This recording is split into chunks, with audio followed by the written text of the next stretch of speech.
Wave 3 News troubleshooters John Bowl and Natalia Martinez take you behind the investigation. Right now on Wave 3 News Now. Hello and welcome back to another podcast episode of Troubleshooters Behind the Investigation. I'm Natalia Martinez and I am joined by the Louisville Jails Director, Jerry Collins, who has been here now for a couple of years. You're relatively, do you still consider yourself the new director? Well, it seems like yesterday I got back. We're working on 2 years back now, though, but time has flown. Yeah. So when did you first arrive to Louisville? April 1st of 22. Of 22. Okay, Yeah. So yeah, just a little over, a little over a year. Year and a half. A year and a half. Yeah, we're almost Okay. 2 years now. Okay. April 1st will be 2 years. All right. That's why I'm a journalist. Don't do math. But we wanted to talk to him. We recently did a story to check back in. So typically my stories are not favorable. They're investigations, and that's my job, right? To look for where we could be doing better. And if there are problems that need to be exposed that the public should know about, that's my area. That's where my kind of journalism exists. So previous to Director Collins' arrival, I had done a series of investigations about the condition inside Louisville's jail. And it was not pretty. We had, for a long time, reported on a number of deaths. There were 10 deaths in a span of 12 months, for example. Many of them were overdoses. Some of them were medical, but very few. And we had also, on top of that, I had done a lot of investigations about the number of overdoses that were being reported. And many of them people had lived, but sometimes it was like swaths of people that were overdosing inside of the jail. And so that is the context and the background for which you stepped into. Did you, you were in Indiana, but right across the river. Yeah. So how aware were you of the troubles that you were going to be facing? Well, I was well aware of them. It was a big decision to come back. It was, like you said, the jail was in a tough place.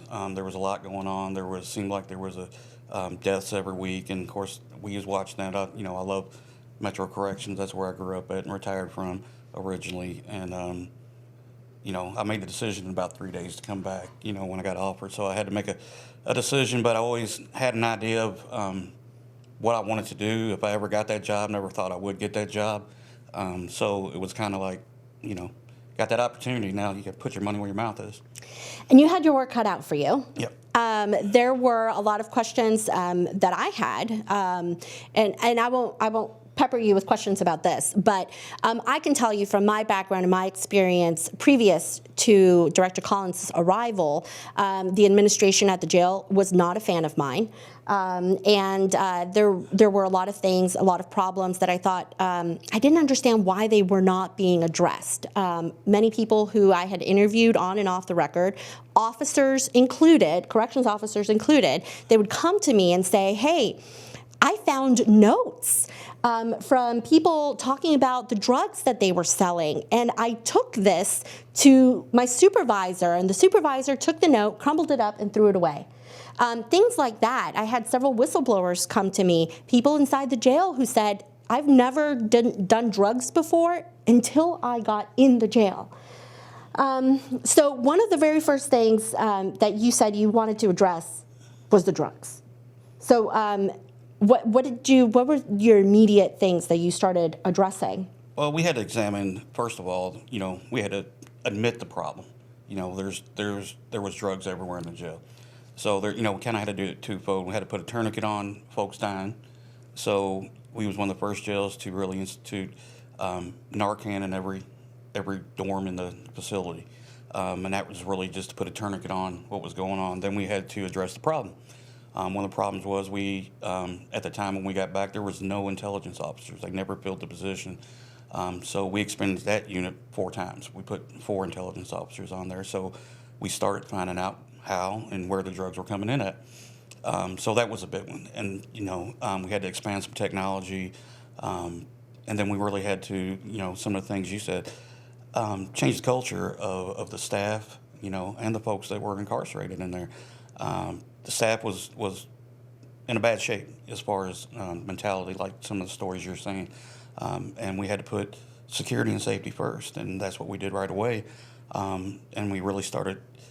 It took a while, obviously, but we start finding out where the problem was, and we started charging folks. And I mean, we recognized there was a criminal enterprise to get drugs into the jail, to sell them. Where inside the jail, it's like 4 times more lucrative.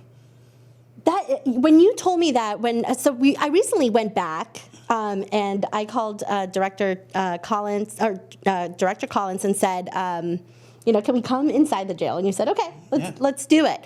And I wanted to check, because I had done all of those investigations and exposed how terrible of shape the jail was and how many people were unnecessarily dying. It had been a while since I had reported on any such similar problem, and so I owed it to go back to the jail and do a positive story, and it is investigative in scope. We did take a look at the numbers and the issues or the status of the jail now, but when we do investigations, as far as I'm concerned, I want to see a positive change, right? And so, tell me how many deaths there have been since you've taken over. Well, I can tell you in the last 15 months, there's been almost 16 months now, just one overdose death, and that was attributed to drugs that were sewn into a suit in a trial and came back. So 1 in 16 months, compared to we had 10 deaths in 12 months. Now, not all of them, but the great majority of them were overdoses. And we've had 3 total in that. One was natural causes. I won't go for HIPAA violations on that. And then we had 1 suicide, which was another huge, as I told you, huge thing we had to look at was the mental health of the folks that are incarcerated and the mental health of the folks that are working there. So, we had to make some physical plant changes also and increase our mental health services for the folks that are incarcerated and the folks that were working there. So, we're working on a long time with that, knock on wood. So it's satisfying to see all the things that the women and men have bought into, because we put a lot on their plate really quick. We couldn't afford to wait. So it was a little bit overwhelming, I think, when we got back, not too far out of COVID. And during COVID for several years, really, Corrections 101 was out the window. So we really had to retrain and reemphasize all the basics. And then we had to change the physical plan of the jail, which was a challenge. We had to add technology. There was a lot of things that we couldn't wait on. We just had to go, and we couldn't wait to be 100% sure it was work. It was like the Narcan. That wasn't been done nowhere in the country. So let's explain what that is. I believe that I was the first one to do that story when they put Narcan kits inside of the dorms. Now, Narcan is a medical, what would you call it, solution, medicine? It reverses the effects of opioid overdose. So, you apply it immediately and it could literally save that person's life. Correct, and very easy to apply. So, one of the things we recognized was it's going to take a little while to stem the drugs. Drugs will always get in the jail, but it's going to take us a little while to really find out where they're coming in, stem that tide. In the meantime, we can't let people die. So we did education. We partnered with the health department, did education for the folks that were incarcerated there. We put that Narcan in alarm boxes, so when it went off, everyone could hear it. And it is loud. Yeah. So, when we first did that over the course of the first 6 months, actually folks incarcerated used it on other folks that are incarcerated about 20 times. So, I can... Within the first month? Within the first 6 months. And then we've really stemmed that back now, because most of the drugs come in, about 85%. We can trace back, and we stop at the beginning, at the front end of the jail. 85%. Where you get incarcerated. Do you know what percentage it was before? I don't, because it wasn't being tracked. But I know it was a... How is that not being how do you not know what you need to fix if you don't know what the problem is? Well, part of that was there was no intelligence officers. There was no one doing the work. And then we recognized there was folks that were getting arrested on the street or purposely getting violated from home incarceration to bring drugs back into jail. How profitable can it possibly be for someone to purposely get arrested, violate their home incarceration so that they can bring drugs in? Yes. It is amazing. You can look at examples across the country where folks were making hundreds of thousands of dollars doing that. So, obviously that was a problem for us. That was a criminal enterprise to bring drugs into jail. It wasn't folks that just had a substance use disorder, right? It was folks that were profiting off other people's misery. And, with the fentanyl and how dangerous it is, it was like bringing guns into jail. You made this comment to me in the interview that we did for the story, which if you want to watch it, it's on, you just have to Google LMDC, Jerry Collins, Natalia Martinez, and it will come up. But you made this comment to me that I thought was fascinating because it is a business. And you said, the public put so much concern or thought into the idea that someone could sneak a weapon into the jail. However, with just a small amount of fentanyl, it is a weapon. The size of a penny will kill you. And we've stopped weapons from coming into jail with big knives or guns at the front end. And I recently did a presentation to some folks and had a gun that we stopped coming in, and then the 5 other slides were fentanyl. I was like, I know we're going to stop this gun, but these other slides are machine guns. These are going to kill multiple people when it comes in. So, you really got to have a paradigm shift of how you're thinking and what you're focusing on to get that. And it's still going to be a challenge. Obviously, it's a challenge in our community. Recently, I think the ATF said in the last year they've recovered enough fentanyl or intercepted enough fentanyl to kill every person in the United States. In Louisville? In the United States. No, I mean they recovered... No, not just in Louisville, across the ATF nationally, but that's kind of mind-blowing. It is, yeah. And so you installed, I remember we reported on new body scanners. Tell us about that. Yeah, so again, we had to approach this in a layered approach. You're never going to replace the human aspect. So we wanted that human search. We wanted that mechanical search, if you're electronic search, which is the body scanners. And then we also found out, that people were getting inventive. Like I said, it was a business. It took us time to reshape some of the physical plan of the jail. So they were sewing it into their clothes, knowing they was coming in. They were taking shoes apart and putting it in their shoes. So we had to redesign our property room, where now everybody gets dressed out. We take their shoes, we take their clothes. Again, approaching that layered security. Then when they move again, they get searched again. And some other things I won't talk about on intelligence. Well, you don't want to give it all away. Yeah, I don't want to give it all away, but it's a very layered approach to the security of the jail. Do you find that and we've heard this before, right? That you always have to be one step ahead of the criminal. Correct, and it's really a challenge every day. You have to research what's coming next, what they're going to think about. Folks are very inventive, are very talented. They're smart, right? Yeah, they're just using it in a wrong way. If only. So we have to basically think like, okay, we stopped it here. Where's it coming next? And try to be a step ahead of it. And also by expanding our intelligence unit, 24 hours a day, if something does come in, we can usually track to where it came or where it came from within an hour or two. So then we know, we examine that problem. If it was a gap, if it was a human gap, then we address that. If it was a security measures gap, then we address that immediately. We don't wait and think about that. We say, okay, here's the challenge. Let's move forward on this. To back that up, are you also turning that information over for further prosecution? Yes. If you come in, obviously at the front end we have amnesty. So we tell folks, and this is a good story here, we tell folks, in good faith. In good faith, we will not charge you. You can dump the contraband here, whether it be drugs, weapons, whatever it is. But if you bring it in and we catch it, then we're going to charge you. What kind of charges could that be? Introducing contraband, multiple, depending on how much it is, a multitude of charges that could happen there. But what we've seen is, as we turn that tide and stopping most of it at the front end, our canines are picking up drugs in the Sally Port where folks know if you bring it in, you're going to get charged. So they're dumping it on the benches, they're dumping it in the garbage can.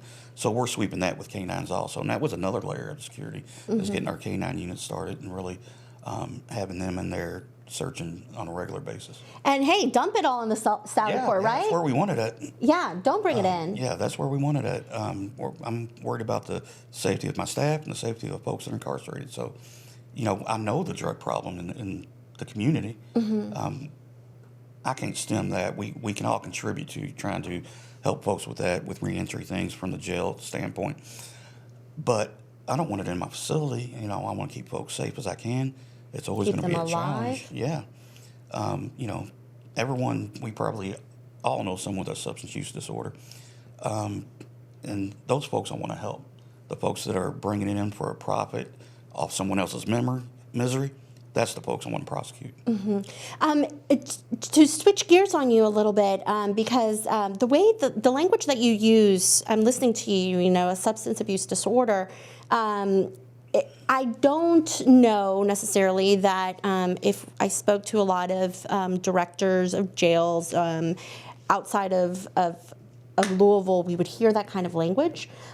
You have taken a very specific approach towards people that come into your jail for nonviolent offenses, whether it be a substance problem or a mental health issue, which I know you have focused on a lot. So what is, how do you interpret the kinds of needs from the people that you are serving? Well, it's a very, very big challenge nationally to really have that shift to where we're thinking about what a jail is. A jail is a microcosm of the community, right? And the folks we want in jail are the violent folks, the folks that are hurting people. Everyone else is part of, is going to go right back in our community. So we have to, we know they're coming, even though jails ain't built for that. But we're going to be the largest detox facilities. We're going to be the largest mental health institutions in the community. So what we can do while they're in there, the short time, if they're going back to the community, and also what we can do to help them with a continuum of services in the community, because those are the folks that are going back in our neighborhood that are going to be interacting with us, our families, our businesses. So, you have to think different on the challenges of jails now. Yeah, and I think we have to be very honest, Yes. right? And my reporting, I do go after violent crime. You can ask some of the judges that I have investigated some of their decisions. But to your point, people are coming into the jail that are a result of the life that they live. Don't have violent history, and they are going to be released back into our community. So it behooves all of us to try to do the best that we can to reintegrate them back into being a productive member of the society, a productive member of our city, so that they can better themselves, better their families, and also, be it burglary or whatever other sorts of things contributing to the drug epidemic, so that stops as well. Correct, and that's not one area that one institution can stop. That's a. But you have a heavy load on your shoulders. It is a heavy load, but it's a great opportunity to help people, and I don't think enough people look at that in corrections. But it's an opportunity to really help people and give them an opportunity, and that 1, 2, 3 people that changed their life around. That could be somebody that stole your car, that carjacked you, that was doing whatever for drugs. And most folks are dual diagnosis. When I say that, I mean they have mental health issues and they're treating it with drugs. So they have dual issues. And one of the things, just to piggyback on what you said on being brutally honest, was inviting everyone in. I wasn't hiding the problem. I wanted to invite everybody in to see the problem, so we could have a force multiplier of people to help us recognize that, hey, the jail is just reflecting what's going on in the community. Mm-hmm. So we need help from a multitude of people on trying to not only make the jail safer, but make the community safer. Mm-hmm. And some of those people were also some of the biggest critics of the jail previously. Once we started exposing some of the problems and the deaths and the overdoses and the drugs and the failures of the leadership that was present at the jail, I'm going to say that quite bluntly because, we know what was the outcome. I mean, they're no longer here. You are. There used to be a lot of drugs coming in. Not anymore. There used to be so many people overdosing and dying. You've stopped and saved lives. So there were many people and organizations here locally that were protesting outside of the jail because of the conditions that we were reporting on, the conditions that people were expressing from inside of the facility. And now those people are part of your conversation. Yeah, so I meet with, it's a large group of activist groups quarterly, the ACLU, Black Lives Matter, Standing Up for Racial Justice, about 10 groups that have their own coalition. Actually, I just met with them last week on our quarterly meeting. And, we not only we bring the issues, they bring their issues, and we have a conversation instead of conflict. There's very rarely you get anything done with conflict. But when you build relationships and you have conversations, then everyone can contribute to helping that problem. What are some of the, and I know you've implemented a lot of new things, but what are some of the new things that you've changed and you've addressed when it comes to mental health? When we recently visited the jail, you took us into the Atrium and showed us around, and you can see video of this if you just look up the story. But describe it for us. What is the Atrium? This is on the 5th floor, and what we wanted to do was create a more pro-social environment, not only for the folks incarcerated, but for the officers, and that was the one area we could do it. So we really turned that into a direct supervision area where they could come out and be productive. They can watch TV, they can be on their tablets, they can play cornhole, and it's really for, created folks with great behavior that just want to, adjudicate their case. And it's turned out terrific. It's probably the best area in the jail to work. Some of the things on also addressing mental health was really putting master's level clinicians at the front end to really evaluate folks when they come in, so we can identify that as early as possible. And and I talked about the tablets. We recently got tablets in the last year. So just about every person, unless it's a disciplinary issue, in the jail that's incarcerated has a tablet where they have a law library. They have 5,000 books. They can do video visits, 2 free phone calls a day with their family. So if you look at that at 10,000 foot, all these things contribute to someone's mental health. Being able to communicate with folks, having productive things to do, not just being stuck in warehouse in a dorm, waiting around, waiting for somebody to tell you what to do. So it gives folks an opportunity to have better mental health. Even folks that have never been diagnosed, it prevents them from deteriorating. So what would you say to somebody who says, well, they're in jail. They probably did something bad. Why should they have the privilege of having a tablet? Heck, I can't afford a tablet. Why should they? Well, as a society and as a jail, we're required for folks' health and mental health and substance use disorder, treating that. And really, like I said before, they're human beings, and most folks, probably 80% of folks in jail, are pretrial detainees, meaning they've not been convicted of anything. And any of us can get arrested and accused of something. Bigger scope, they're human beings, they're citizens of Louisville. We want to make that a better place for them when they come out. And we want folks to be as safe as possible in there. So you have to look at it as a humanistic type lens on that. And obviously, it's proven to work, So, we're going to continue to be innovative and try to think a little bit outside the box, not to be too cliche on things we're doing to help that. Mm-hmm. Well, I put on the story a long list of things that you've implemented since you've taken over. But let me just visually describe the Atrium because it is actually on the 5th floor of the courthouse, right, which is connected by a pedway to the actual jail. It's just one street over, and you can't really see it from the outside of the building. Right. But you enter this room, and it is a large room, and there are dorms on either side, and in the middle it's an open space. And so when we walked in, There were people, on playing video games. There were people reading. There were people playing cornhole, like you mentioned. Yeah. And we interviewed a couple of the people in there, unbeknownst to them. You didn't single them out. We had the freedom to just walk up to anybody and just start talking as long as they agreed to be on camera. And we interviewed a man who was in his 60s, who was there on drugs, on drug-related issues, and he was so honest.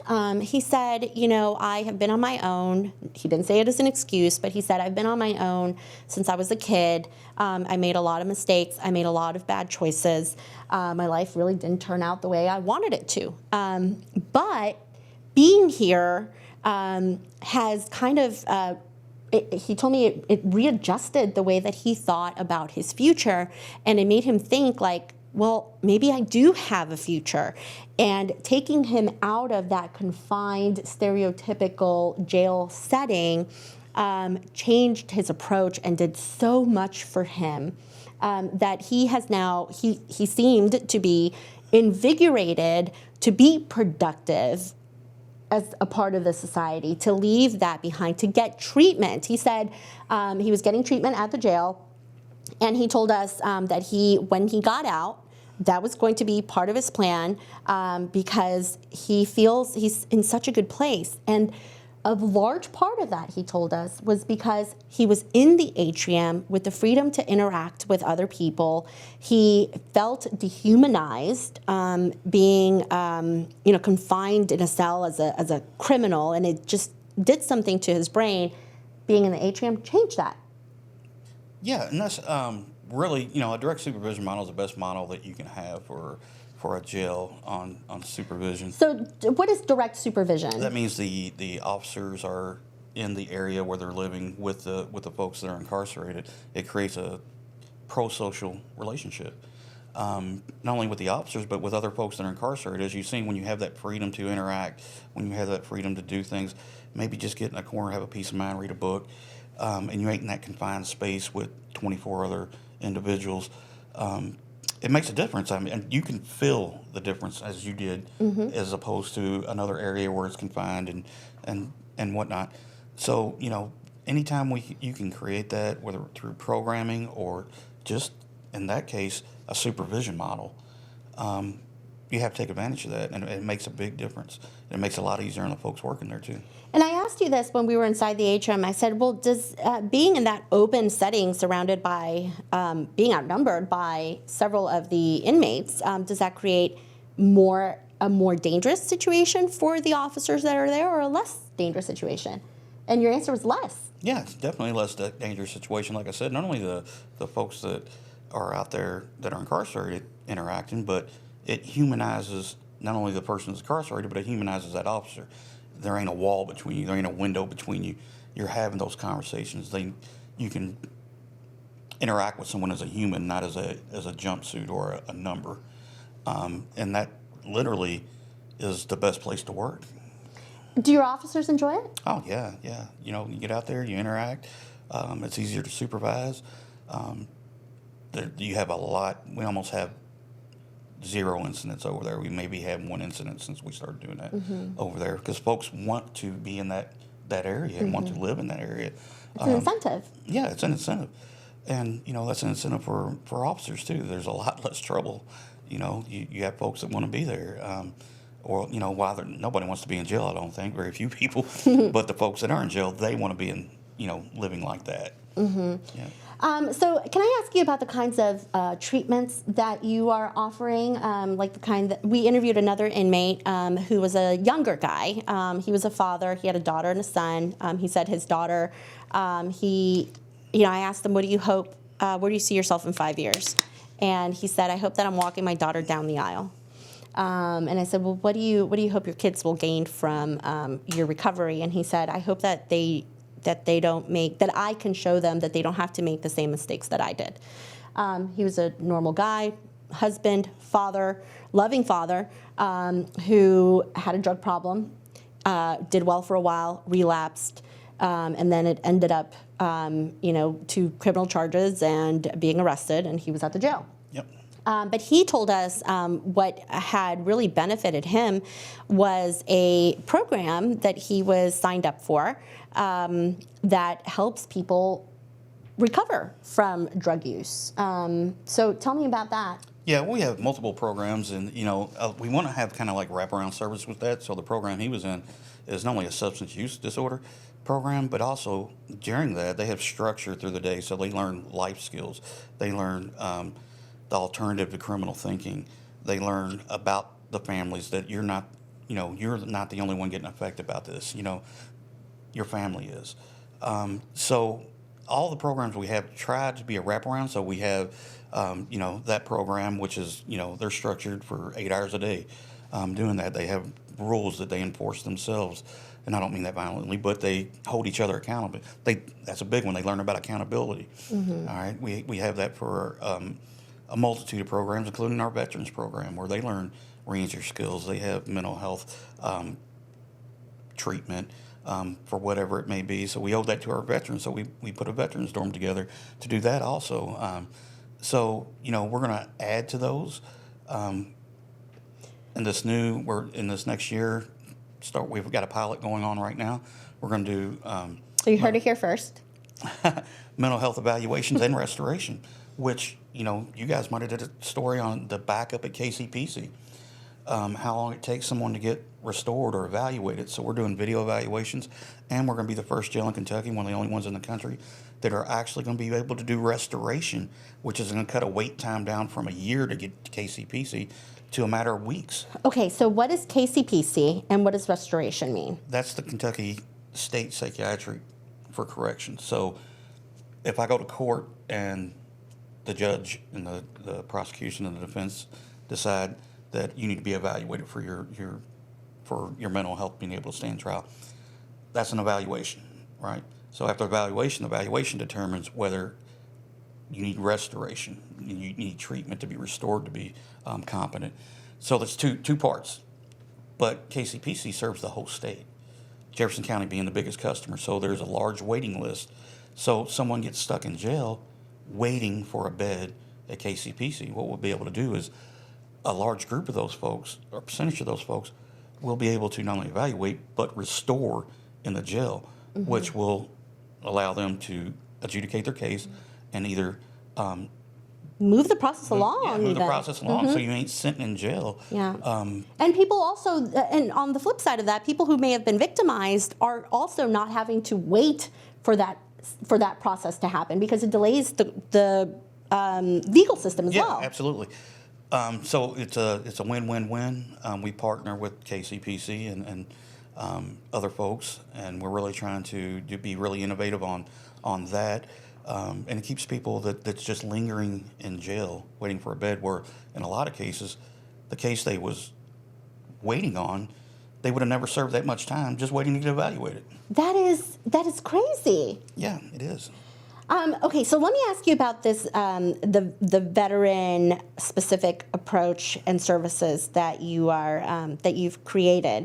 This was one of your. I remember talking to you about this a long time ago, and Director Collins was so excited about it because it's something that I think is very dear to you. Yes. And unfortunately, a lot of our veterans. Have nowhere to turn, and they end up in a situation of despair, self-medication, and that is a terrible thing after so much that they've given to all of us, and it breaks your heart. One of the saddest things that I think that I've witnessed in Louisville, we have a large homeless population. You can't avoid it driving around downtown, except for Derby time. Let's be honest. But I was dropping off my daughter, and on the side of the street, there was someone that was sleeping on the sidewalk with an American flag draped around them, using it as a blanket. And visually, it just floored me. It broke my heart, and I couldn't help but think, I wonder if that person is a veteran who is holding on to that flag, and how have we failed them to the point that they have nowhere else to turn, and many of the people end up in your facility. Correct, yeah, and it's near and dear to my heart. I'm a veteran, and I have many friends that are veterans, and I've seen that the country, the United States, has been in conflict for 25 years. So we've had thousands and thousands and thousands of folks that signed a blank check, go serve our country, and it's well documented. You come back and you're not the same. So we owed it to the veterans that are incarcerated, because a lot of those things, they come back lends itself to petty crime and substance use disorder and mental health issues, whether it be PTSD. So we partner with the VA, Goodwill, several other great organizations, and we created a program for them. So hopefully reconnecting them, giving them opportunities, not only in the jail, but showing them the opportunities that are out there for veterans when you get out, that hopefully can, turn their life around and really support them. And we owe that as a country, not just this community, but we owe that to veterans as a country to support them when they come back. I can tell you, in working with veteran groups, it is not easy to find veteran care. Like I would have assumed previously to really covering some of these issues, that you could pick up the phone and call the VA and get in right away, and somebody's going to talk to you about what PTSD actually looks like. Aside from the stereotypes that people may think. And receive treatment, and all of these positive things that are available, but not easily and not to everyone. Some people may not even have the capacity to look for those kinds of things. So what kind of resources through this veteran program do you guys offer? Well, like I was saying, we go through the VA. We have several veterans groups that come in. We also go through the Goodwill. So what that allows us to do, not only while we're treating them inside the facility, it allows them to have that material, to know where the resources are that they can get when they get out. One of the other big things I wanted to touch on, and this ain't just for veterans, one of the biggest challenges when you get out of jail to get help or treatment, even if we drive you there, is having an ID. So we partnered with the transportation department, and now at the front end, if you don't have a state-issued ID, we'll have you one when you get out, so you can have those services. I wouldn't even think about that. No, people don't think about that. But when you go somewhere, you have to have an ID. Those are real things that are just such a hindrance, even if you want and you're trying to do better. Yeah. So, finding those gaps for service when you get out in the community was huge for us. So, we bring a lot of smart people in. They point them out, and we try to address them. That also helps with what we've partnered with some groups for voting in the jail. People are eligible. We come in and do voter education. Hopefully in November we'll have I have the clerk's office coming in, looking at having voting at the jail. So we won't just do absentee voting, but. Tell me what that can do to someone who feels like they are like they don't matter to society. Yeah, well, it's kind of, if you look at it like, it's making me feel not part of the process. But B, I don't even know how to get into the process, and I don't have the opportunity to get into the process. I don't have an ID. Yeah, simple things. So we really want to feel like that, and I think all of us should have those opportunities. So we try to give those opportunities to those folks also. Can I ask you, going back to the veteran services that you're offering, how having that recognition alone, have you seen a reaction from the veterans that affects them emotionally? Yes, I go meet with them on a regular basis and just have conversations. And one thing, being a veteran, no matter what branch you're in, it's a shared experience. So being around other veterans that know your experience, so they have that camaraderie amongst themselves and support amongst themselves. Like I said, it's like any treatment, having a shared experience with a group makes a difference. Yeah, because you know that others actually may know what it feels like. Correct. And may understand. Yes. Do they value the fact that someone is specifically thinking about them? Yeah, absolutely. And that's part of the process, is knowing that you are valued and someone does recognize your service. That's got to speak volumes. Oh, yeah. So you've implemented the Narcan. You're catching stuff on the front end. You've brought in 4 detectives to catch the drugs. Now you've got canines. You've brought in new body scanners. You've changed the layout of how people are coming into the jail and checking for those drugs. Those are just some of the things that I've thought of off the top of my head. What are some of the other things that I'm missing? Well, we're going to talk about some exciting things that's about to happen. In March, we'll be able to stand up our RFID, which is electronic monitoring. So what that allows to do, the officers will be monitoring the areas electronically. And, we've had issues with deaths in past where folks wouldn't get monitored, with the suicides and whatnot. Which is supposed to be every 15 minutes? Well, depending on what level you're on, 15 or 30 minutes. Well, what this allows us to do is, it alerts if that has not been checked, that area hasn't been checked. It only alerts the officer, it alerts the supervisor, and alerts the ship commander. So we can immediately address that instead of recognizing, excuse me, someone has attempted suicide, but they ain't been observed in an hour. So, goodness, I can tell you one of the investigations that I did, I interviewed the son of Stephanie Dunbar, who had committed suicide or taken her own life. And you don't have to speak to this because I know that there's a pending lawsuit. Part of the argument was that she had not been checked as regularly as was required, and that was part of the argument. So you just reminded me of that case because she was a mother. I interviewed her son. The anger, the pain, all of those emotions were very much alive when I interviewed him. But I'm just thinking, if something like that would have been available back then, maybe she would still be alive. Absolutely, and that's it's the same approach as I was talking to you about drugs. It's having a layered approach. You're always going to have human error because we're humans.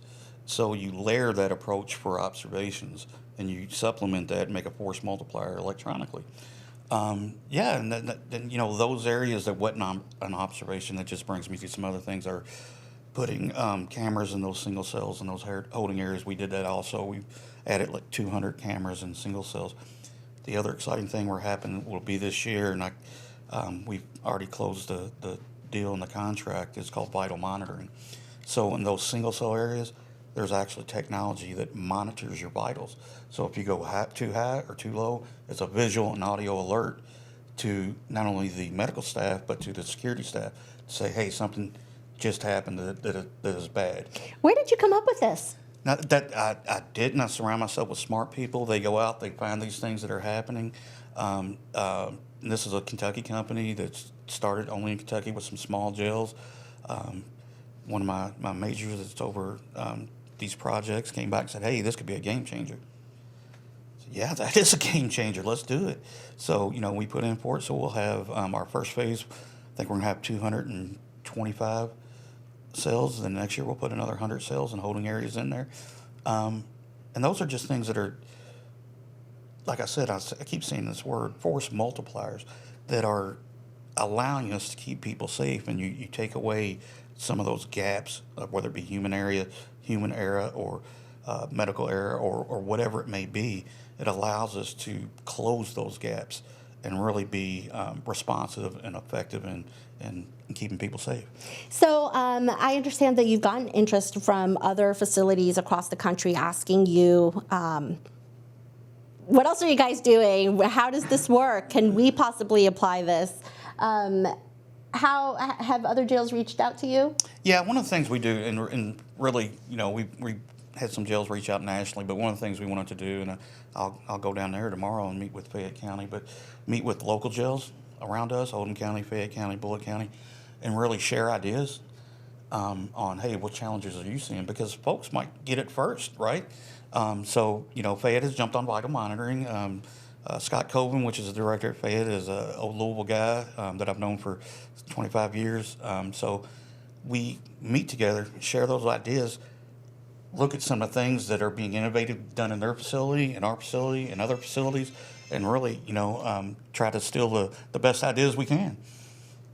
Well, to that point, I hope that no one steals you. There has been a lot of positive changes, and of course, there are going to still be problems. You're not blind to that. I'm going to one day give you a buzz and say, "Sir, we need to talk about this." And for those that know me in Louisville, I'm not a gotcha reporter. I will tell you what the problem is and what I'm investigating before I do an interview, so that we can, I give the other person an opportunity to tell us, because I think the public and the media will understand, and I like to say this about the media, but we understand that mistakes are going to happen. We understand that there are problems. Where I have an issue is when those problems are being hidden, are not being addressed. There's no transparency, because then that becomes the problem. And I will say that I have not encountered that with this administration. There have been instances where I have to ask tough questions, and I have. And so it's been, from my perspective, it has honestly been a very different experience than having to fight for records, having to nail somebody to the wall, having to get the records around a different way, because I will get them. Whether it's through sources, whether it's through whistleblowers, whether it's through attorneys, whether it's through an open records request. I've got a myriad of ways. And so I'd like to thank you for that, because I've noticed a very big difference in the way that the relationship that the jail has had now with the media versus how it was before. Yeah, I think that's one of the first things that got met with my staff on, and at that time, Mayor Fisher and Mayor Greenberg, is about transparency. But one of the things, when I first came back was, we want to bring folks in. We want to be transparent. We want to tell the truth. I'm never going to say that we ain't going to have problems, because we're not too big to be good, but we're too big to be perfect, and things are going to happen. It's a jail. It's a tough environment to supervise. But what I didn't want to do was to hide behind those walls and let folks fill in the blanks. I want you to see the problems. I want to address those problems. And, I think from the first day we got back, and I met with you early on, I was going to ask if I could talk about that. Yeah, sure. Do you remember that? Yeah. It was at the Mexican restaurant on Main. That's right. Yeah. So I knew that Director Collins was coming in. I don't think he had quite started yet. Yeah, it was very early. Yeah. Right. It was very early. So I'd reached out and said, "Can we have lunch?" Please don't be scared of me. Because of the contentious relationship that existed prior to this administration, I didn't want you to get the wrong impression of the way that I approach things. And so we went out to lunch. We went out to a Mexican restaurant, and I had my daughter. Yeah, you did. I had my daughter with me, and I don't know how many 10-year-olds, Had to be careful how I talk. But she's my daughter, so she's fine. But no, I appreciated that. And if I can share something. Yeah, sure. So we were talking about, what the condition of the jail was, and you got really emotional. And I remember that struck me, and it wasn't anything that I think you wanted. No. To come out, right? Here you are meeting with one of the biggest pains in the city of a journalist, and but you got really emotional. What was going on there? Well, I was really passionate about coming back, and I really knew the challenges, and I really knew, like I said, I grew up there. After I got out of the military, that's my whole adult life until I retired, and I was really passionate about the challenges I knew that we had to take. I was a little bit scared. Because at that time I had basically a 9-month contract. The mayor was going to be coming in, and I really wanted to let folks see. And when I talk about it, I get passionate. What really goes on? Not only the challenges, but the great things that go on in the jail. And you talked about saving lives. Yeah. You were upset that people were dying. You're kidding. I don't mean to upset you now. But it's got to feel good, right? That at the end of the day, if we left tomorrow, I know we saved lives.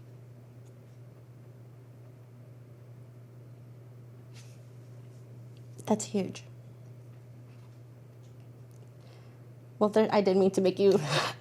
I didn't mean to make you emotional, but does that feel good when you're It does laying feel at good. night? And when I meet with my staff, I say that because the challenges, you have to reflect to see what's been going on, right? And I tell because it's a challenging job. It's a challenging job not only for my staff but for my senior staff and what I've asked them to do. But at the end of the day, you have to look back and there is no doubt in my mind that we have saved multiple lives. The proof is in the pudding, and you can feel good about that at night. Well, thank you so much for joining us. I really appreciate you taking the time and to talk to us about it, and for being so honest. And I appreciate that, and I hope that the public does too, because everyone knows someone who may end up in that situation, right? None of us are immune. Life is tough. You never know what you're going to be handed, and we're all humans. And I am tough on crime, but I don't care what you did. If you end up there, it's our responsibility, all of our responsibility, to make sure that we are treating everyone with the humanity that we are all born with. So to that point, I want to thank you so much for coming. And thank you for having me. And you can watch that story on wave3.com. You can just Google Jerry Collins, LMDC Director, and Troubleshooter, and actually you can just go to our Troubleshooter tab and you can go down the stories and you can see that investigation if you want to take a look at the Atrium, or if you are in the corrections industry and maybe you're looking for new ways to better your facility. I have the list of things that you guys have implemented, and so I'm sure that they could reach out to your staff. Oh, absolutely, yeah. We'd love to do that. Not only one of the things we wanted to do was not only better our facility, but really anything that we could help with other jails. Jails are a challenge all over the country, whether you're a 200-bed jail or you're a 2,000-bed jail. Same problems, just multiplied. So anything we can do as an industry and to help each other, and more than willing to help. So you won't say this because I asked him during the interview, but allow me. Council members, the state, we understand that this jail, this facility is extremely old. It has its physical challenges because of its layout. Honestly, it's probably built for an antiquated approach to all the things that you're trying to accomplish, being mental health, being substance abuse, all of those things, right? I mean, you had to readapt the Atrium to allow for that space to happen. Correct. So that is going to be a challenge. I know David James, Deputy Mayor, he has been a proponent of trying to get the facility to a place that we can all be proud of, the facility itself. So I would challenge the city council members to help support this. We all want a safe city. We all want all of our citizens to be productive and happy and healthy members of our city. So, here's a plug. I know you won't say it, so let me plug it for you. We just got to be innovative. We have to be innovative. All right. Well, thank you so much for joining us for another episode of Troubleshooters Behind the Investigation. And be sure to just keep on watching. We'll have a lot more episodes here in the near future. Thank you for joining us.